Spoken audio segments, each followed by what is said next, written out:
I stared at the NDA in front of me, my signature still glistening, the ink barely dry. My fingers grazed the cold marble conference table, the same one I'd sat at for nearly a decade, building what we once called our revolution. 9 years of back-to-back 70-hour weeks, missed anniversaries, caffeine-fueled hackathons, brutal investor meetings, and countless overnight product launches. And now the baby was done, just like that. Across from me lounged Adam Brooks, the CEO. He reclined lazily in his chair, as if gutting me from the company we built was just a formality. His designer suit, the fake empathy in his voice. It was all so rehearsed. "We're moving forward with someone who brings a different type of leadership," he said smoothly, as if that made this betrayal less brutal. "Let's be real, Zoe. You were never the reason we made it this far." The words stung sharper than I expected. Still, I forced my face into a mask of calm professionalism, the same way I had countless times before. My stomach twisted, but I only nodded once. "I understand," I said, my voice calm. Even now, I wouldn't give him the satisfaction of seeing me break. "That's me, Zoe Keller, former CTO and co-founder of Apex Grid Technologies." Adam didn't even glance up as I pushed back my chair and stood. He was already typing some triumphant email to the board, claiming a seamless leadership transition. I walked the glass-lined hallway one last time, past the dev teams refining systems I had personally architected, past the marketing desks still running campaigns I'd designed when we had nothing but dreams and debt. Nobody noticed. Nobody knew. I passed Noah, one of our youngest engineers, who smiled brightly. "Early day, Zoe?" "Something like that," I answered, my voice steady. My office was already stripped down to a single box. One cracked coffee mug, a photo of my sister and me grinning at Apex Grid's very first pitch night, and an old journal filled with system diagrams and strategic sketches. That's all they left me with. Or so they thought. What Adam didn't realize, what he never cared to notice, was that I had documented everything. Every architectural overhaul, every major version roadmap, every technical decision where my initials quietly led the charge. Especially the optimizations that secured our $12 million 0-cent Series B. He thought cutting me loose would erase me. He couldn't have been more wrong. But I had learned something early, watching my aunt, who raised me, fight tooth and nail to build a small tech consultancy from scratch, only to have it gutted during a shady acquisition. You never walk into a battle without receipts. As the elevator slid down from the 20th floor of Apex Grid's tower in downtown Denver, the reality of it all finally started to settle in. I wasn't angry, not ira, just hollow. But underneath the shock, a sharp clarity was cutting through. Maybe for the first time in years. Apex Grid had consumed my life. I'd sacrificed friendships, birthdays, even my health chasing deadlines and product rollouts. And now, Adam Brooks, the man who once toasted me as the company's secret weapon, had discarded me like a spent pawn. I reached my car, started the engine, but didn't drive. I just sat there in the parking garage, listening to the faint hum of fluorescent lights overhead. Then I picked up my phone and called Harper, my lawyer and longtime friend. "It's done," I said quietly. "I'm sorry, Zoe," Harper said, steady and professional as always. "Did he give a reason?" I repeated Adam's cold, rehearsed words. Hearing them again made them sound even more pathetic. Harper paused, then asked, "You still have the files?" "Every single one," I confirmed. "Good. We'll meet tomorrow. It's time to talk about your next moves." I drove home with a strange sense of peace, the kind that settles over you after a betrayal, when you're too drained to cry and your mind starts sharpening for what comes next. Not for revenge, for reckoning. That night, I sat cross-legged on my living room floor, a glass of Cabernet in one hand, my laptop open in front of me. I clicked into the folder labeled Apex Originals.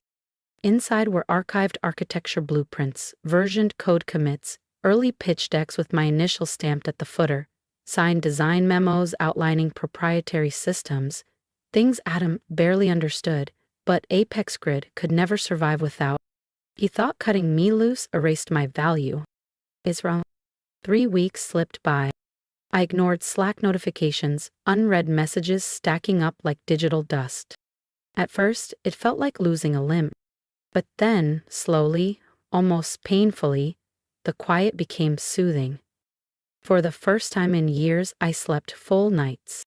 I woke up without a gnawing sense of dread. Yet under that peace, a hum of tension built.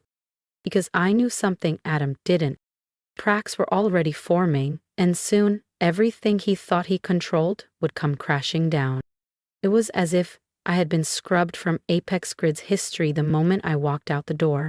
But I wasn't worried. Not really. I knew something they didn't. You don't rip out your foundation and expect the building to stand. I hadn't designed Apex Grid's systems to be complicated. They were elegant, fast, but highly specialized. Custom built by me, layer by layer. Sure, the surface-level documentation existed, but the real knowledge, the optimization tricks, the failure protocols, the hidden logic trees, those lived in my mind and in files no one else had ever touched. Months before Adam ousted me, I had warned him, we need redundancy, we need training. He had waved it off. Later, Zoe. First we scale, then we clean up. He hated hearing that his perfect company had cracks in it. So I waited. And then, one rainy Tuesday morning, the first crack found me.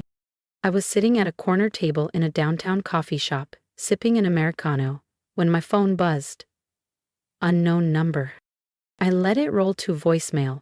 A few minutes later, a text popped up. Text from Drew, Senior Systems Dev, Apex Grid. Hey Zoe, really sorry to bug you. Quick question. Do you remember the load management rules you embedded in the V3 architecture? We're hitting some bottlenecks. I stared at the screen. V3. The system version that carried us through the $12 million 0 cents Series B. The one built around my proprietary adaptive routing model.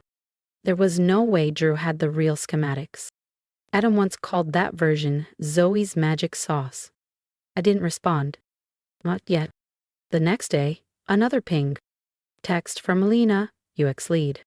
Hey Zoe, random question. Do you remember where the UI fallback scripts were stored for the analytics dashboard? The new deployment is freaking out and we can't find the old backups. Yeah, I blinked.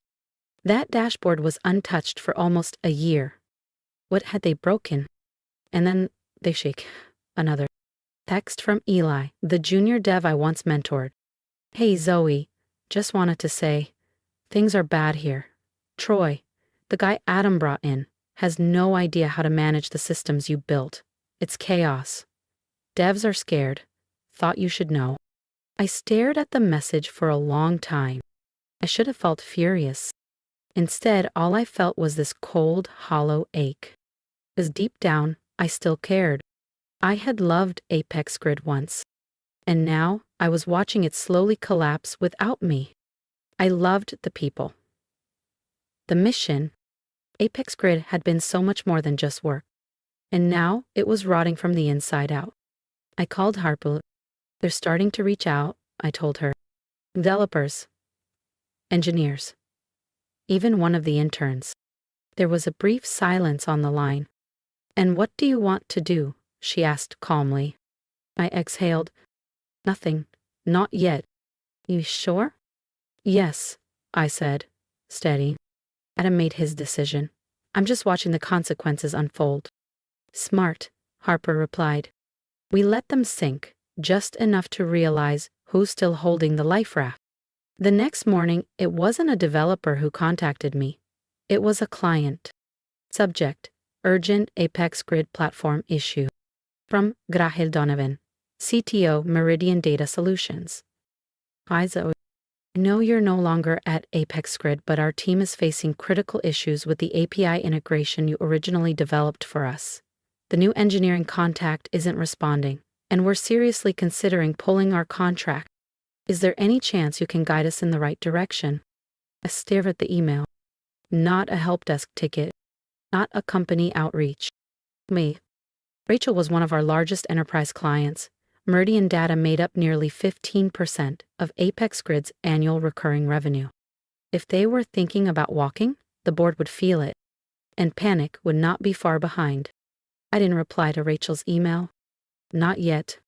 Instead, I forwarded it to Harper with one simple line. It's starting. She called me within 10 minutes. We need to start talking strategy, Harper said briskly. I nodded, pacing slowly across my apartment. Because sooner or later, Adam Brooks was going to call. And when he did, Harper said sharply, this time, it's on your terms. By week 4, Apex Grid was starting to resemble a house riddled with termites. From the outside, it still stood proud. The website was polished. The latest press releases bragged about bold new leadership and dynamic scaling initiatives. But underneath, the damage was spreading fast. Through the tech community grapevine, the whispers were growing louder. Clients complaining about outages. Engineers posting anonymously about internal chaos and failed deployments. One blog hinted at serious leadership fractures. The fingers were being pointed in every direction, except where they actually belonged. Troy, the so-called seasoned expert Adam had brought in to replace me, was trying to manage the systems I had handcrafted. And from what I could tell, he was breaking them, one piece at a time. That Thursday, I met Harper at her office. And we sat across a long table, organizing every version history, every system diagram, every proprietary algorithm. Because it wasn't just about watching them fall anymore. It was about deciding what came next. If you're ready to see what happens when the tables turn and how Zoe makes them pay on her terms, don't forget to subscribe. Trust me, you won't want to miss what's coming next. We spent the afternoon cataloging timestamp development logs, archived architecture blueprints, and compiling old email chains between Adam Brooks and me. Especially the ones where I had warned him, in plain, undeniable language, about the complexity of the system builds. And his typical reply? Looks great, Zoe, said within minutes, clearly without reading a word. Harper tapped one of the printed threads and smiled slightly. You realize you could make a strong case for misattributed ownership if this escalates. I shook my head. I don't want to sue them, I said quietly. Harper looked up from the documents, studying me. I don't want revenge, I added. I want acknowledgement.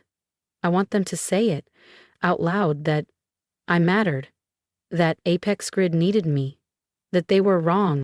She nodded slowly, understanding. You don't need to destroy them, Harper said. You just need the truth. And right on cue, as if summoned, my phone rang that afternoon. Caller ID Adam Brooks. I let it ring through to voicemail. 10 minutes later, he tried again. Then came Adam Brooks. Zoe, I think it's time we talked. Some unforeseen complications have come up. We could really use your expertise for a short consultation. Happy to compensate you generously. I stared at the message, half smiling. Generously. Funny how fast the man who said I was never the reason we got this far was now scrambling to drag me back. I didn't reply. Not immediately. Instead, I forwarded the text to Harper. Me. He's calling. Harper. Told you he would. Let him sweat. Every hour that passes, your value doubles. By the next day, 3 more messages from Adam. Thoughts shifted with each one. First polite, then desperate, then almost apologetic. Adam Brooks. Look, Zoe, I know things got tense. That wasn't personal. You know how pressure gets. Let's find a way to work together. I waited until Sunday to respond. Hi, Adam. Currently tied up with other commitments. Unable to take on new work at the moment, but I appreciate you reaching out. Hope things at Apex Grid are going well. Short, light, non-committal. He called again almost immediately. This time, I picked up, just to hear the panic bleeding into his voice. Zoe, thank God. Listen, I know things got complicated, but we really, really need your help. Troy's been having some difficulties with a few of your systems, Adam said, his voice strained. It's causing serious delays. I sipped my tea calmly. I'm sorry to hear that, I said evenly. But I'm not sure how I can help. I no longer work there, remember? Don't be like this, he pleaded. I'm offering real compensation. He paused, then added, 6 figures for a short-term consulting contract? I let the offer hang in the air for a moment before responding. That's very generous, I said. But let me ask you something, Adam. Didn't you say I was never the reason Apex Grid got this far? Silence. A cough on the other end. I may have underestimated your role, he muttered. The product isn't functioning the way it used to. Clients are furious. The dev team's drowning. We need your insight. I let the silence stretch so long it became uncomfortable. Finally, I said coolly, let me think about it. And without waiting for a response, I ended the call. Later that night, I met Harper for a late dinner at a small, tucked-away Italian restaurant we both loved. I told her everything. He's desperate, I said, pushing my untouched pasta around the plate, but not desperate enough to admit what he did. Yet, Harper corrected with a smirk. Give it time. A few more missed deadlines, a few more angry clients. He'll be saying your name like it's a prayer. I glanced at the menu without really seeing it. I don't want to go back there, I admitted. But I do want to be the person they have to crawl to when it all collapses. You already are, Harper said simply. They just haven't realized it yet. I smiled faintly. And for the first time since Adam blindsided me, I didn't just feel satisfaction. I felt power. Real quiet earned power. Not taken through revenge. Built through undeniable truth. And I was only getting started. By week 6 after leaving Apex Grid, my phone wasn't just lighting up with desperate devs and abandoned clients. This time, it was bigger. Subject, quick chat? From Rachel.Langston@brightedgecapital.com. Rachel Langston, one of our original Series B investors. Sharp-eyed, brilliant, the kind of person whose quiet words shifted millions. If Rachel was reaching out, something fundamental had changed. I opened her email. Hi, Zoe. Hey, Dave, it's Nikolai. I hope you're doing well. I'd like to have a quick conversation regarding Apex Grid, specifically the original platform architecture and some recent challenges. Could you spare 20 minutes this week? Rachel wasn't asking for gossip. She wanted facts. And the fact was, Apex Grid was crumbling, all because they had ripped out the very foundation I'd built. I forwarded Rachel's email to Harper. Her response was almost immediate. Thought to her, just be careful. No details that would breach your NDA, but anything predating your formal contract. That's fair game, especially early-stage work. We scheduled a Zoom call for Wednesday afternoon. When Rachel appeared on screen, she looked exactly the way I remembered. Sleek black blazer, impeccable bun, that sharp, no-nonsense stare. Zoe, she greeted me with a polite nod. Thank you for taking the time. Of course, I replied calmly. I've heard Apex Grid's been having a rough few weeks. Her smile tightened slightly. That's putting it kindly. I waited. I'll get straight to it, Rachel continued. We've lost 2 major clients in the last 10 days. They cited platform instability and poor communication. When we pressed Adam and the leadership team for clarity, all we got were vague, conflicting answers. I remained silent. Rachel's eyebrow arched slightly. But then, she said, voice cool, one of the junior engineers forwarded me an internal memo, a message mentioning you, and that the authentication systems and core integrations were your original work, and that since your departure, no one has been able to fully manage them. I inhaled slowly.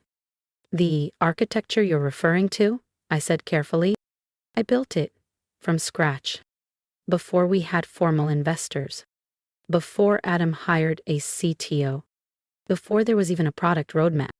Rachel nodded once, slowly absorbing it. So what happened, she asked. You'd have to ask Adam, I said evenly, though I imagine he'd say they needed someone with more experience. Rachel didn't react, not visibly, but there was a flicker of something. Calculation, maybe. He told us you were heavily involved in implementation but not core strategy, she added. I smiled faintly. That's interesting, I said. Because I still have the whiteboard photos from those early planning sessions.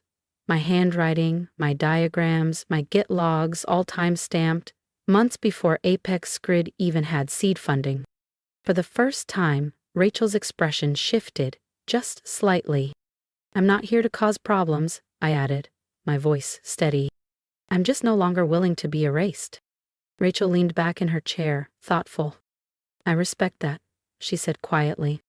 And just to be clear, I'm not asking you to breach anything.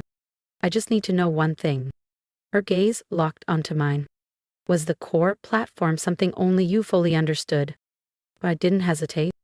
I built the authentication layer, the dynamic load balancing, the backend failover sequences, and most of the dashboard logic. I paused. And yes, it's all highly customized. All optimized specifically for Apex Grid's user flow, I added. Rachel nodded again, slowly. And Troy? I asked, my voice calm. She didn't answer immediately, but she didn't have to. The tightening of her jaw told me everything. I see, I said softly. We sat in silence for a long beat. I'll be frank, Zoe, Rachel said finally, her tone sharper now. We're holding an internal meeting with the other investors this Friday. She leaned forward slightly. There's growing concern about leadership decisions, about potential misrepresentation. She paused, then added, I'd like you to attend. Strictly as an observer, if that's more comfortable. I hesitated. I'll need to consult my attorney, I said carefully. Of course. After the call ended, I stared at the blank laptop screen in front of me. And there it was, that old familiar fire rising in my chest. Not rage, not bitterness. It was the unmistakable sense that the tide was shifting. The same feeling I had at our very first funding pitch, back when we landed that modest $250,000 0 cents angel check, and Apex Grid was still nothing but a dream on a whiteboard. I picked up the phone and called Harper.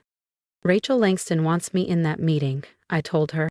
Which means, Harper said, the board is finally seeing the cracks Adam tried so hard to paper over. He said I could just observe, I added. But you and I both know, if I'm in that room, they'll start asking questions.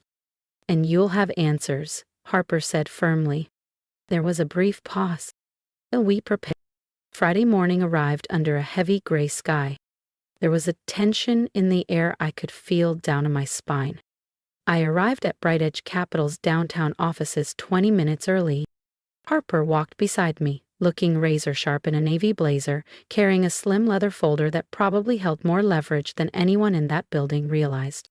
At the door, she squeezed my shoulder lightly. Remember, she said, her voice low.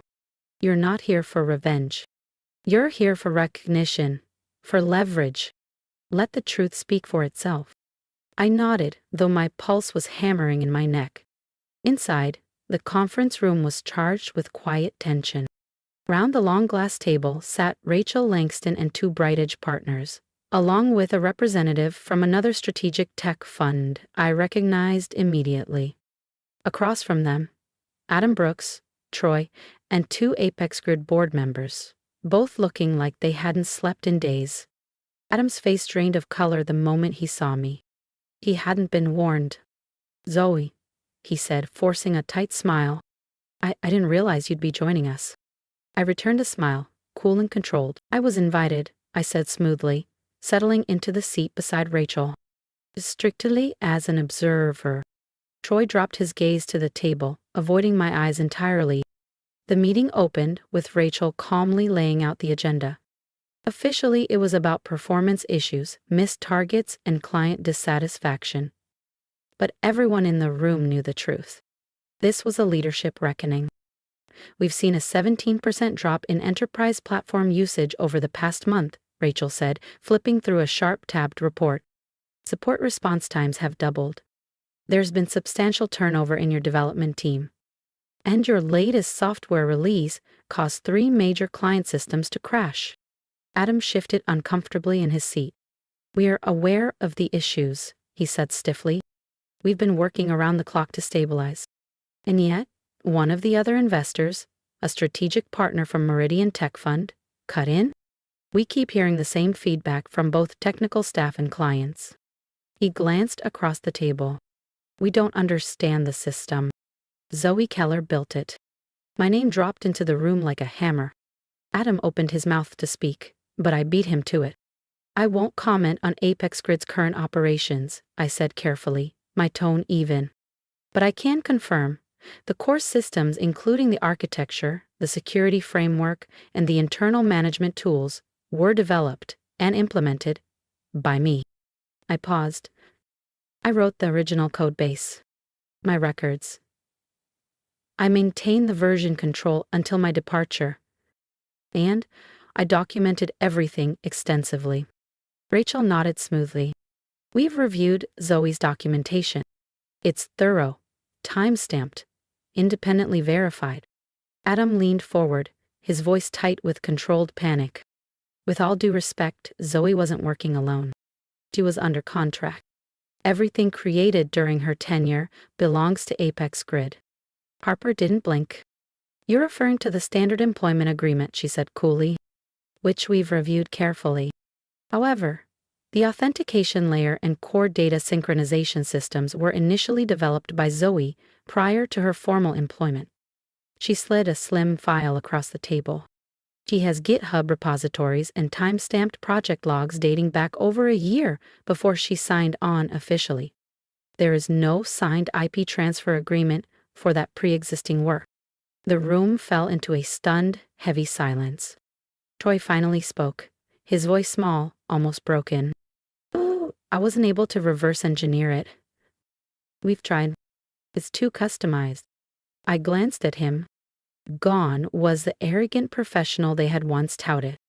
In his place sat someone who looked utterly defeated. One of the board members, Alan, if I remembered right, turned a hard gaze toward Adam. You told us the platform had full redundancy, Alan said sharply. You said we could scale with or without Zoe. Adam swallowed hard. I believed that was true, he said weakly. Rachel shifted her attention to me. Zoe, she said carefully, if you had stayed, what would you have done differently? I hesitated for just a moment, then spoke plainly. I would have trained internal engineers, built a full knowledge base, created a sustainable infrastructure. But none of that, I added, looking directly at Adam, was ever prioritized. I raised the issue multiple times, I said quietly. Without a word, Harper slid a printed email across the polished conference table. At the top, Adam's response was bolded for emphasis. Not a priority right now. We'll fix the documentation post-funding. Rachel exhaled slowly, steeling herself, then turned to the room. I think the situation is clear, she said crisply. The integrity of Apex Grid's product relies on a system we do not fully control, built by someone no longer employed, and now being misrepresented as internally owned. One of the board members, a senior partner from Meridian Tech Fund, leaned forward. What are you suggesting? He asked, his voice cautious. Rachel's gaze locked directly on Adam, unflinching. 2 things, she said. First, a formal correction of the record. Second, a licensing agreement with Zoe Keller for continued use of the authentication framework, with fair compensation and full attribution. And Adam? Another investor asked, his tone sharper than before. Rachel didn't even blink. That's for the board to decide. Adam finally turned to me. Gone was the smugness. Gone was the polished arrogance. All that was left was a man trapped in a corner of his own making. I said nothing. I didn't have to. 2 weeks after that meeting, the news broke. Apex Grid announces leadership restructuring amid platform turmoil. The press release didn't mention Adam by name. But the tech blogs, they filled in the blanks. Within days, LinkedIn buzzed with rumors. Quiet executive exits. Temporary advisory roles. Leadership realignment. And amid all of it, one name was suddenly everywhere. Zoe Keller, the mind behind Apex Grid's architecture. It felt surreal. After years of building systems quietly behind the scenes, years of being overlooked in pitch decks and client meetings, suddenly, I wasn't the one who got fired. I was the architect they couldn't survive without. Rachel Langston reached out again. This time, not as an investor cleaning up a mess, but as a strategist with a direct offer. We want to reestablish stability, publicly and internally. The board unanimously supports offering you the CTO role, with full creative control over the technical division. We'll handle the PR. You name your term. I didn't respond immediately. Not because I was unsure, but because I was still processing how far I'd come.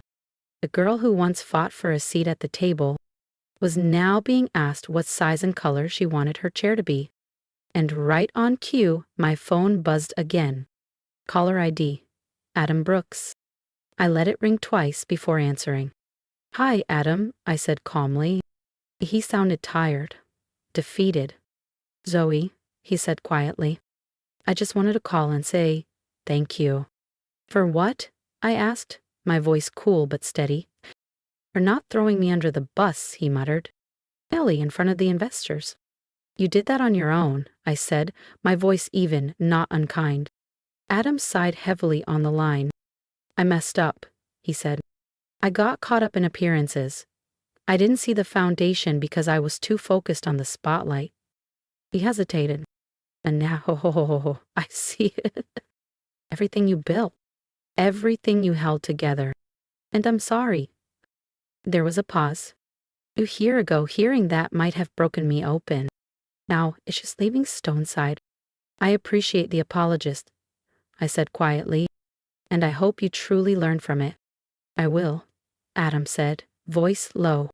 "I already have." We hung up without another word. That evening, Harper and I finalized the licensing agreement. It was clean, ironclad. I would retain ownership of my systems. Apex Grid would pay royalties for continued use. And more importantly, a public statement would correct the record, permanently attaching my name to what I had built. The next morning, I walked into Apex Grid's downtown office. As a struggling ex-employee, as a licensed partner, and the newly appointed Chief Technology Officer. The walls looked the same. The air felt different. Developers glanced up as I passed. Some whispered. Some smiled. Eli, my former intern turned full engineer, hurried over. "You're back?" he asked, wide-eyed. "In a way," I said, smiling. That afternoon, I gathered the entire tech team. No threats, no blame. Disappointed. "We're rebuilding," I told them. "Not just the code, but the culture, the trust, the future." They listened. Really listened. By the end of the meeting, belief flickered back into their eyes. In the following weeks, Apex Grid transformed. We hired new talent. We stabilized the platform. We won back clients who had nearly walked away. Investor confidence surged again, but more importantly, so did my own. Because this time, I wasn't standing in anyone's shadow. I wasn't surviving anymore. I was leading, and people were noticing. Emails flooded in, not job offers, but partnership invitations. A month later, I stood on a stage at the Women in Tech Summit, speaking to a packed crowd. And when I was forced out of the company I helped build, I said, I thought it was the end. It wasn't. It was the part where I stopped surviving and started building something better. Applause filled the room. And for the first time, I didn't just feel seen. I felt unstoppable. If my story resonated with you, I'd love to hear it. Share your thoughts in the comments. Tell me about a time you stood your ground or rebuilt after someone tried to tear you down. Your voice matters, just like mine finally did. If there's one thing I've learned, it's this. You don't have to scream to be powerful. Sometimes the quiet work you do, the integrity you hold on to, it's what builds a foundation no one can erase. Keep building, keep believing, and if you haven't yet, subscribe. There's so much more we're about to rise through together.